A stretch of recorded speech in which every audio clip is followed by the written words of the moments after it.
Praise the lord. ದೇವರ ಪವಿತ್ರ ನಾಮಕ್ಕೆ ಮಹಿಮೆಯಾಗಲಿ. ಕ್ರಿಸ್ತನಲ್ಲಿ ಪ್ರಿಯರೇ, ಈ ದಿನದ ದೇವರ ವಾಗ್ದಾನ ಆದಿಕಾಂಡ 12ನೇ ಅಧ್ಯಾಯ 2ನೇ ವಚನ.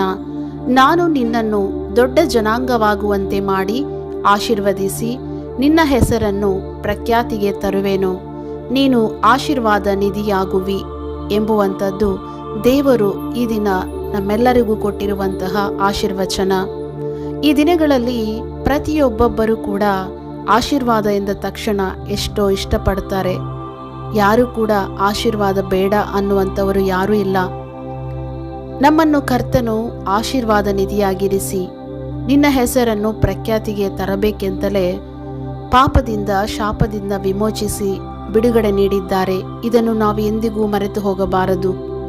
ಯೇಸು ಕ್ರಿಸ್ತನಿಗಾಗಿ ನೀನು ಜೀವಿಸಿ ಆತನು ನೇಮಿಸಿದ ಎಲ್ಲ ಆಜ್ಞೆಗಳನ್ನು ಕಟ್ಟಡಗಳನ್ನು ಕೈಕೊಂಡು ಜೀವಿಸುವುದಾದರೆ ಖಂಡಿತವಾಗಿ ಎಲ್ಲ ವಿಷಯಗಳಲ್ಲಿ ಅಬ್ರಹಾಮನನ್ನು ಆಶೀರ್ವದಿಸಿದ ದೇವರು ಇಂದು ಕೂಡ ಕರ್ತನು ಜೀವಿಸುತ್ತಾ ಇದ್ದಾರೆ.